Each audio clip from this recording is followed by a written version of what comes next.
right, this video is going to show you the answers worked out and explained to you to the test review. This will help you prepare for the upcoming test on factoring. Please use them to study off of, as well as your other notes. For 1, 2, and 3, you are asked to find the greatest common factor, and that is it, nothing else. So if you recall back when I showed you greatest common factor, there were multiple ways of doing this, but I introduced you to the upside down division that many of you had never seen before. So if you can't come up with the greatest common factor off the top of your head, or if you're not sure if it's correct, remember you can take the 2 numbers or 3 numbers, whatever there are, and do the upside down division for them. All right, so for 32 and 64, I know 8 goes in. So if I divide each of them by 8, that leaves me with 4 and 8. And then 4 and 8 can be divided by another number. They can be divided by 4. So I'm going to take a 4 outside. 4 divided by 4 is 1. 8 divided by 4 is 2. So now I know I can't go any further. Remember, whatever numbers are along the outside part, when you multiply them together, that gets you your GCF. Right? So 8 times 4 is 32. Right? So the GCF for number 1 is 32. Right, for number 2, again, take 12 and 21 and do your upside down division. Many of you can come up with the number off the top of your head, and that's fine. You don't need to do upside down division. But for those of you who have trouble coming up with that number, please use this upside down division trick to help you out. 12 and 21 can both be divisible by 3. 12 divided by 3 leaves you with 4. 21 divided by 3 leaves you with 7. Nothing can go into 4 and 7 other than a 1, so we're done. And the outside number is our GCF. So for number 2, your GCF is 3. For number 3, you have numbers and variables. Remember that the numbers you can do the upside down division with, but the variables you cannot. So I'm going to start with the 24 and the 60. Okay, both of those can be divided by 6. So 24 divided by 6 leaves me with 4. 60 divided by 6 leaves me with 10. Both 4 and 10 can be divided by 2. And 4 divided by 2 is 2. 10 divided by 2 is 5. I cannot go any lower with the 2 and the 5. So I multiply my 6 times my 2, which means the GCF for the number part is going to be 12. Now you have to look at the variables. Remember, for the variables, you can only take the smallest amount of each letter. So if I look at both terms, I've got x cubed and x to the 4th. The smallest amount of x's I can take are 3 of them, because the other guy doesn't have enough to give you. And then if you look, you only have 1 y squared in the problem. The other guy does not have a y. You cannot take a y because of that reason. So your final GCF is 12x cubed. Right? For numbers 4 and 5, you are finding the GCF and factoring it out. Right? Which means if you remember my fancy word of undistributing, that's kind of what you're doing. Right? So you're just factoring out the GCF. Right? For 2, 4, and 30, the GCF is a 2. I can take x squared and I can take 1y. Okay? And then everything is going to divide by that 2x squared y. So 2 divided by 2 is a 1. X cubed divided by x squared is just an x. Y squared divided by y is just a y. There's your first term. Go to the middle. Negative 4 divided by 2 is negative 2. X squared divided by x squared is gone. Y divided by y is gone. Go to the back. 30 divided by 2 is positive 15. X squared divided by x squared is gone. Y squared divided by y leaves you with a y. That is your final answer. You cannot do anything else to it, and it only wanted you to factor out the GCF. Right? So for number 5, same thing. For 15, 20, and 25, the number is a 5. You can take only one x and only one y. So your GCF is 5xy. So we're going to divide each one of these by 5xy. 15 divided by 5 is 3. X squared divided by x is x. You already took its y, so the y cancels. Go to the middle. 20 divided by 5 is positive 4. X divided by x is gone. Y divided by y is gone. There is no letters in that one. Go to the back. 25 divided by 5 is positive 5. X4 divided by x is x to the 3rd power. And you stole its y, so y is gone. There's your final answer. Okay, and there's nothing else you can do to those. All right, for 6, 7, and 8, it tells you to factor using the difference of squares. This is where you have perfect squares with a minus sign in your binomial that you can break up. Right, but you still need to remember to always check for a GCF first.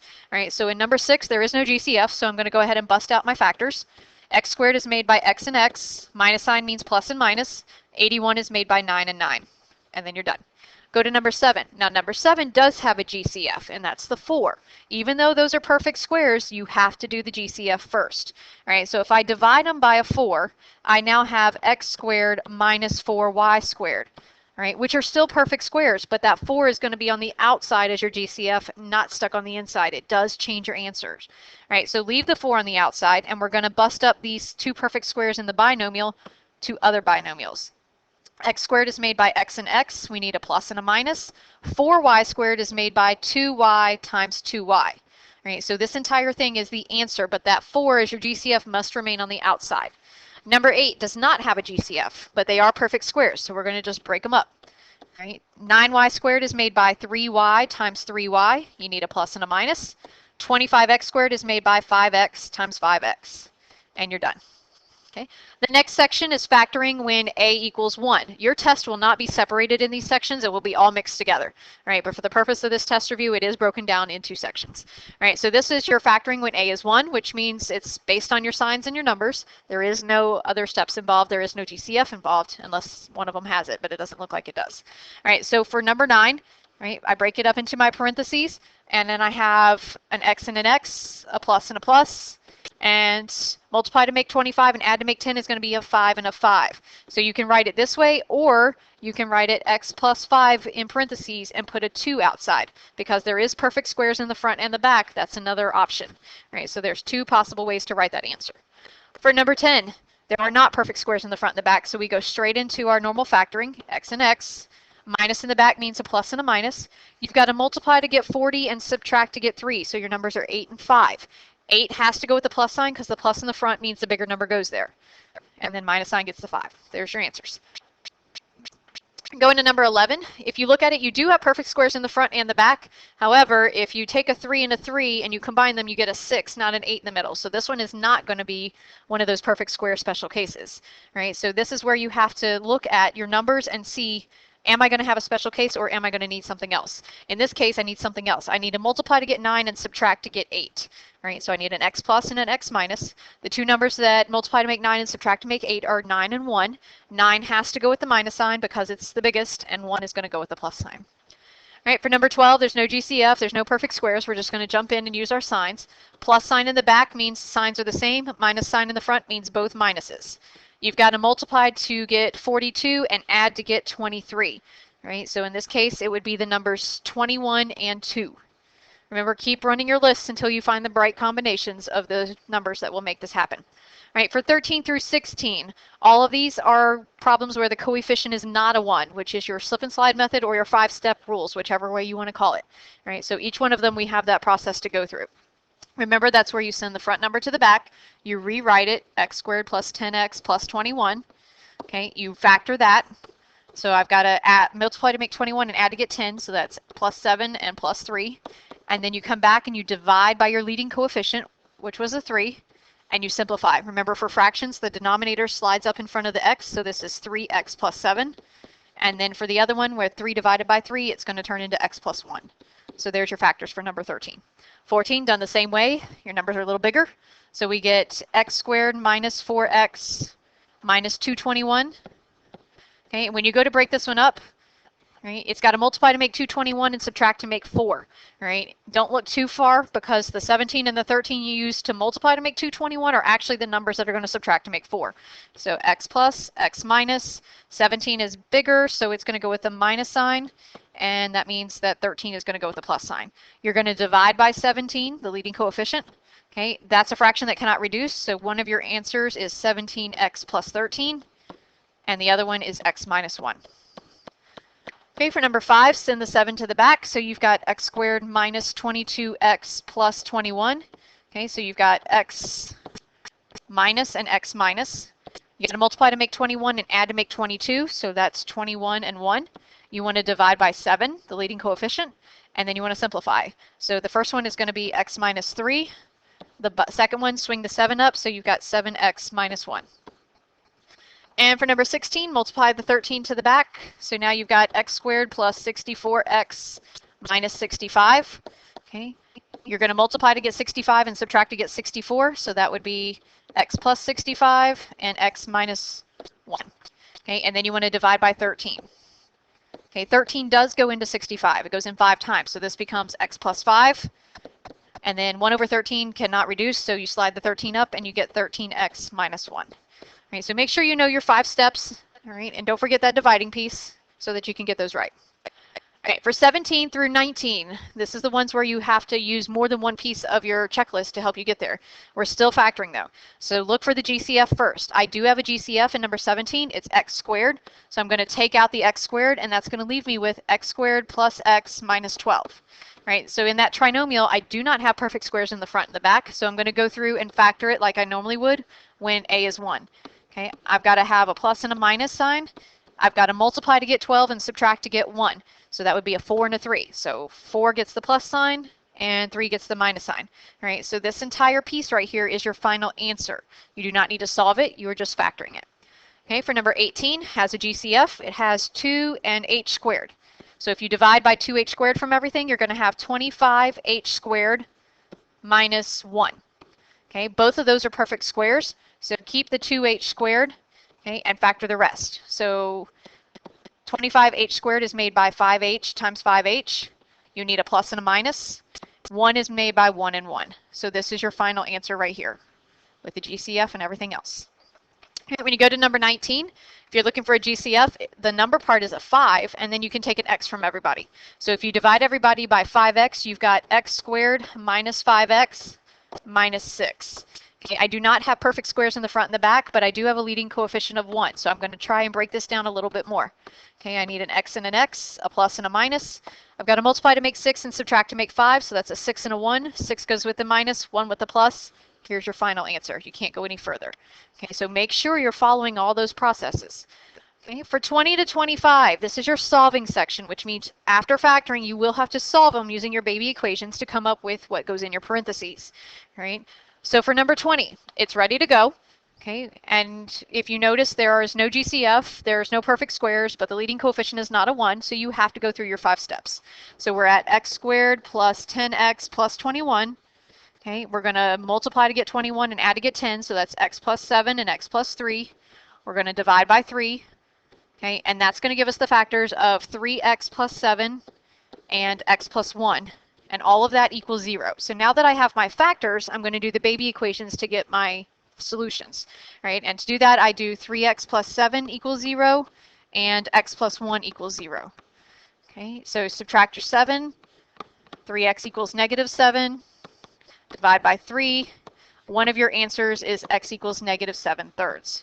On the other one, subtract your 1, and you get x is negative 1.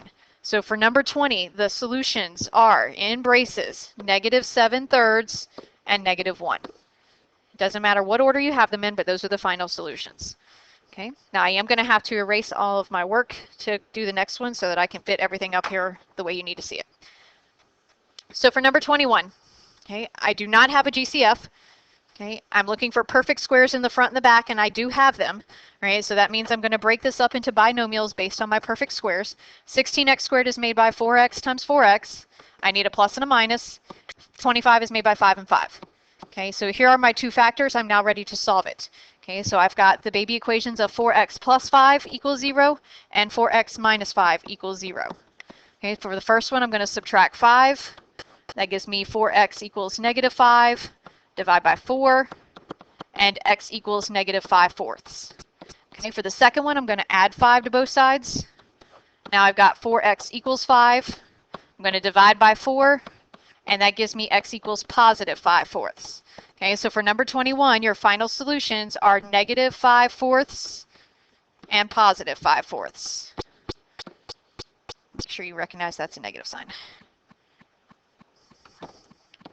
There we go. All right, so that's number 21. All right, for number 22, you'll notice that it is not in standard form. So the very first thing you must do is get it all on one side together so it is in standard form. All right, the x squared is positive already, so I'm not going to mess with that side. I am going to move the minus 36 over, and we do that by adding 36 to both sides. So now when I rewrite it, I'm actually factoring x squared minus 20x plus 36 equals 0.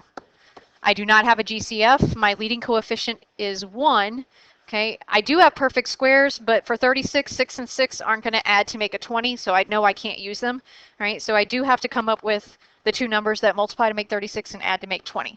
Right, so I will need x minus and x minus. And again, I have to multiply to make 36 and add to make 20, so 6 and 6 are not it. Right, you will need to use 18 and 2. Okay. And those are your factors. Now you want to bust out with your little baby equations. So you have x minus 18 equals 0 and x minus 2 equals 0. So for the first one, you'll end up with x equals 18. Second one, you'll end up with x equals 2. So your solutions for number 22 are positive 18 and positive 2 in your braces. All right, for number 23, again, you'll notice it's not in standard form. So the first thing you have to do is move it around to make everybody in standard form. All right, since the x squared is already positive, do not touch that part. Move the other guy. Right, so we're going to move the 12x. It's positive right now, so I need to subtract it over. And when I subtract it over, put it in standard form, it goes right in the middle. So you have x squared minus 12x plus 35 equals 0. Okay, I do not have a GCF. I do not have perfect squares. I'm ready to just factor based on my leading coefficient of 1. I've got to multiply to make 35 and add to make 12. This is a minus minus, so x minus 7 and x minus 5 equals 0. Baby equations are x minus 7 equals 0, x minus 5 equals 0. So you'll get x equals 7 and x equals 5. And your solutions for number 23 are 7 and 5 in braces. Okay, for number 24, you'll notice you have negative x squared. You never can factor with a negative x squared, so that's the guy you want to move, right? We want to add him back over to the other side, so we're going to put him in the front. So now we've got x squared plus 18x plus 81 equals 0. Right? I do not have a GCF, but I do have perfect squares in the back, and the square root of 81 is 9. If I add 9 plus 9, I get 18, so this will work. I have perfect squares in the front and the back. I know I need one binomial with a little squared because it's two of the same thing. X squared is made by x, plus sign stays in the middle, 81 is made by 9, so x plus 9 plus x times x plus 9 equals 0. Because I have the same factor twice, I only need to solve one equation. X plus 9 equals 0, which means my answer for x is negative 9, so in your braces, you will only have negative 9. All right, for number 25, on your paper it's already been corrected, but this x should not be here. So when you're watching this video, just know that that's not there on your paper.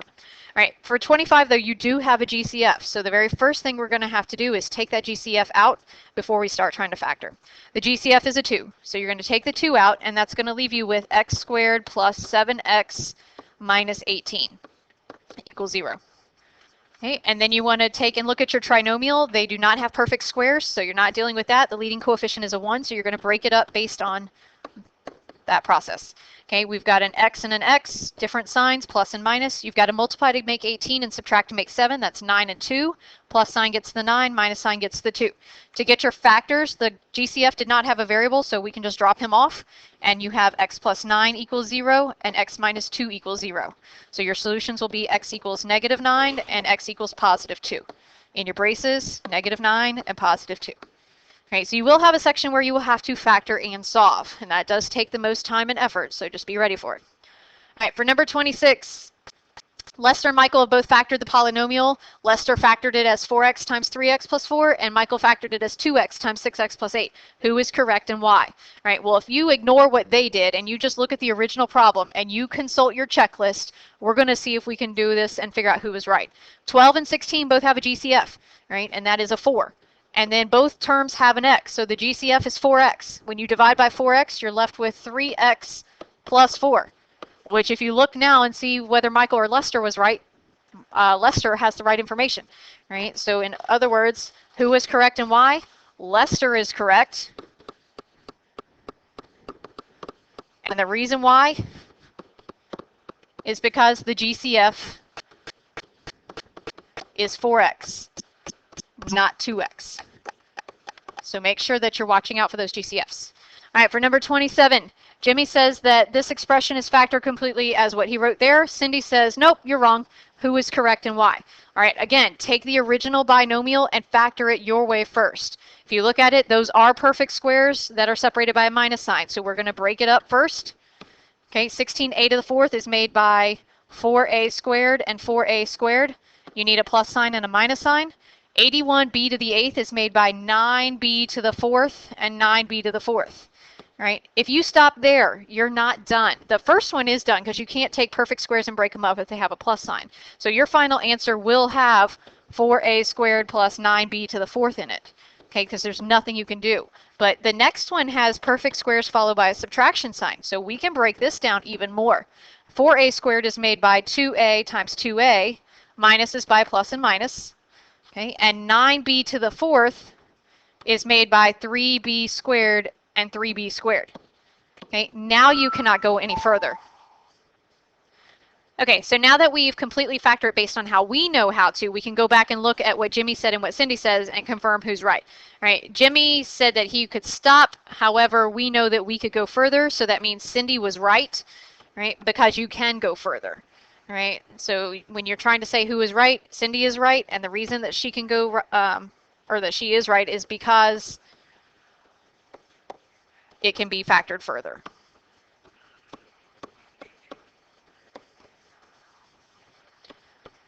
right, for the last 3 problems, these are the division problems, and the way you want to solve them is by factoring the trinomials, and then one of the factors has to be the binomial on the other side. And if it's not, you know you didn't factor it correctly. All right, so for number 28, I'm going to factor this trinomial. There's no perfect squares, there's no GCF. I'm just going to straight up factor it with leading coefficient of 1. I've got to multiply to make 4 and add to make 5. So that would be a 4 and a 1. Okay, and then underneath it, I'm going to put the binomial of h plus 4. All right, remember you should always have one binomial that is the same as one of your factors. So I'm going to cross off my h plus 4s, and I'm left with h plus 1, which is your answer to number 28. Number 29, same deal. No GCF, no perfect squares. Factor your trinomial with leading coefficient of 1. So you'll have x plus and x minus. We have to multiply to get 20 and subtract to get a 1, so that's a 5 and a 4. 5 is the bigger number, it goes with the plus, 4 with the minus. X minus 4 is the binomial. It's one of my factors, so I cross it off. Your answer is x plus 5. When you get to number 30, you'll notice that in your trinomial, you do have a GCF, so we need to take that out first. The GCF, oh, I'm sorry, there is no GCF because of that number 20. 3, 20, and 12 do not have a GCF. But this is a trinomial with a leading coefficient that is not 1, so you will have to do the 5-step process to this. So it does take a little bit more work because of the amount of factoring you have to do. So now you have m squared minus 20m plus 36. Right? We're going to factor that. We've got to add to make 36, or sorry, multiply to make 36 and add to make 20. Right? You cannot use the fact that 36 is a perfect square because it doesn't add to make 20. Right? And we want our m and our m. Plus sign in the back means same signs. Minus in the front means minus minus. We've got to multiply to make 36 and add to make 20, so that'd be 18 and 2. Nope, no, that won't work because 18 plus 2, yeah, that does. All right, so we have 18 and 2, and then we want to come back and divide by our leading coefficient, which is a 3, right? And this will work perfectly. 18 divided by 3 is going to leave you with m minus 6, and then slide your denominator up, so your other one is 3m minus 2. Now put your division bar and put the binomial from the other side of m minus 6. You see that 2 of your factors are exactly the same, one on top and one on bottom. Cross them off. Your final answer will be 3m minus 2. All right, so use this sheet as your study guide to help you prepare for the test. All right, and good luck, but always remember that checklist. That is the most important advice I can give you at this point.